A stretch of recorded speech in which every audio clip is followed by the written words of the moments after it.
दोस्तों नमस्कार, बहुत स्वागत है आपका चौकस भारत में। मैं आपका दोस्त ब्रजेंद्र। बिहार सरकार लगातार छुट्टियों पर ग्रहण लगा रही है। एक के बाद एक नियम बदले जा रहे हैं। तिथियों की जो घोषणा है वो अलग अलग ढंग से हो रही है और जितनी भी छुट्टियां थी कमोबेश, खास करके जो सनातन धर्म के जो छुट्टियां हैं माने जाते हैं, हिंदू धर्मावलंबी जो हैं अपने ढंग से जो पर्व त्योहारों की छुट्टियां मनाते हैं, कहा यह जा रहा है विपक्षियों के द्वारा कि उसमें बहुत ज़्यादती हुई है, उसमें कटौती की गई है। इस बाबत आज बातचीत करेंगे। लोजपा रामविलास के प्रबुद्ध प्रवक्ता डॉक्टर प्रोफेसर विनीत सिंह हमारे साथ हैं। क्या लग रहा है आपको, अब तो गांधी जयंती भी नहीं मनाई जाएगी? छुट्टियां नहीं हैं, उस दिन छुट्टियां हुआ करती थी। गांधी जयंती भी जो है छुट्टी रद्द कर दी गई है, अंतिम सोमवारी भी रद्द कर दी गई है। क्या लग रहा है, क्या चाहती है सरकार? राजेंद्र भाई, मुझे ये समझ में खुद नहीं आ रहा है जी। गांधी जयंती हमारे देश का नेशनल राष्ट्रीय छुट्टी होता है, आप उसको कैंसिल करके क्या साबित करना चाहते हैं? एक विशेष समुदाय की छुट्टियां बढ़ा दे रहे हैं, ये हम नहीं कह रहे हैं, ये जो आपने कैलेंडर रिलीज किया है वो कह रहा है। और जो सनातन जो समर्थक हैं उनकी छुट्टियां कम कर रहे हैं, तो क्या नीतीश कुमार का ये तुगलकी फरमान नहीं कहलाएगा? क्या ये तुष्टीकरण का काम नहीं कहाएगा? भाई, नीतीश कुमार जी को कहाँ तक बिहार के हर समुदाय के लोगों को साथ लेकर चलना चाहिए था, उनको खुश करना चाहिए था अपने काम से। काम के लिए मानो तो बिल्कुल 0 सन्नाटा है ये।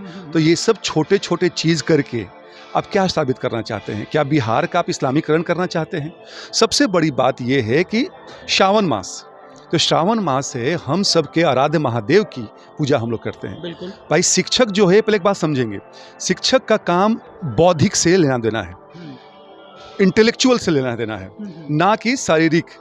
तो भैया, उस शारीरिक की थकान, जो शरीर की थकान है, वो तो एक दिन में खत्म हो जाती है। जो आपके इंटेलेक्ट से आपके रिलेटेड हैं, उसमें आपको ज़्यादा दिमाग की शांति चाहिए, क्योंकि आपको पढ़ना होता है। अगर आप नहीं पढ़ेंगे तो फिर अपने भावी पीढ़ी को क्या देंगे आप?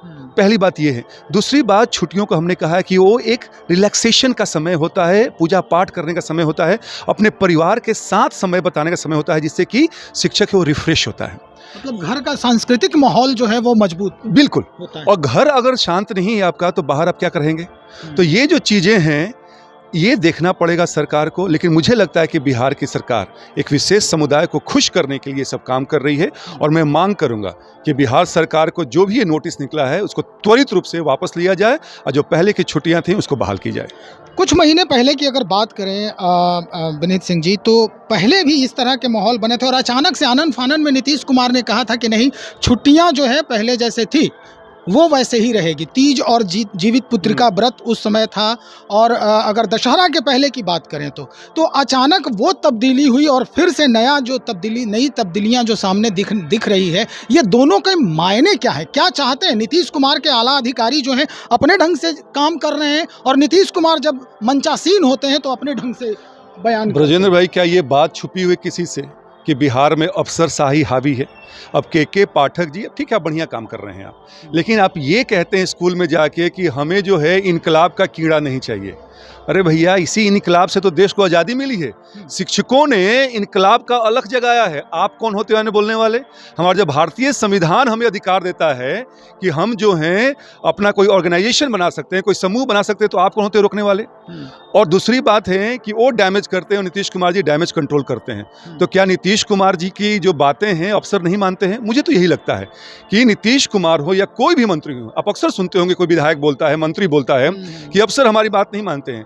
ये बिल्कुल दृष्टिगोचर होता है कि भाई, जो अफसरशाही है बिहार पे बिल्कुल हावी है, और ये चाहते हैं कि हम अपने हिसाब से काम करें। लेकिन जब तक हम लोग विपक्ष हैं, सार्थक विपक्ष है, ये नहीं होने दिया जाएगा। चलिए, मान लिया कि नहीं होने दिया जाएगा, लेकिन फिल वक्त जो स्थिति है, क्या इससे जितने भी डिपार्टमेंट हैं जिनकी छुट्टियां रद्द हुई हैं, खास करके सबसे ज़्यादा अगर देखा जाए तो इसमें जो शिक्षक और शिक्षकेतर कर्मचारी हैं वो इसके जद में आ रहे हैं। क्या लग रहा है कि उनके मन में भी वर्तमान सरकार के खिलाफ कोई भावना जागृत होगी? ब्रजेंद्र भाई, ये विडंबना है इस देश का, विशेष करके इस प्रदेश का, जहाँ पे दूसरे जगह शिक्षकों की इतनी महत्ता है। आप रशिया ले लें, अमेरिका ले लें, प्राइमरी स्कूल के शिक्षकों को सबसे ज़्यादा सैलरी मिल जाती है। गुरु गोविंद दो खड़े, काके लागू पाए, बलिहारी गुरु आपने जो गोविंद दियो बताए। तो ये अवधारणा है हमारी बिहार की संस्कृति और भारतीय संस्कृति पे। तो शिक्षक को ही आप सोचिएगा कि अब उसको दबा के रखें, तो वो बच्चा आपको पढ़ाएगा क्या? तो ये समझना चाहिए। लेकिन जहाँ तक मुझे लगता है कि ये बहाली करके भी ये खाना पूर्ति हुई है। 1,70,000 सीट की बात हुई तो 70,000 की, 1,20,000 रुपये बहाली हुई है। ज्वाइन करने वाले जो नए जो शिक्षक है मात्र 40 से 50,000 हैं।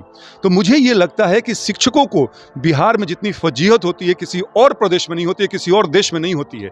और ये चीज़ें हैं, इसी बिहार को रसातल में लेके जा रहा है। तो ये बिल्कुल सही आपने कहा है कि अगर आप हमारा ख्याल नहीं रखेंगे सर, हमेशा से जो रिलेशनशिप होता है विन विन होना चाहिए। आप हमारा ख्याल रखें, हम आपका ख्याल रखेंगे। और ध्यान रखिए, वो आपके बच्चे को पढ़ा रहा है, भावी पीढ़ी को तैयार कर रहा है।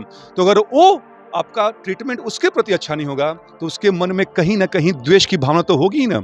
और वो वोट की चोट से आपको सरकार को दिखा देगा कि सरकार नीतीश कुमार जी जो 71 से 43 पे आ गए थे, आप बिल्कुल इस बार सुन की सवारी करेंगे।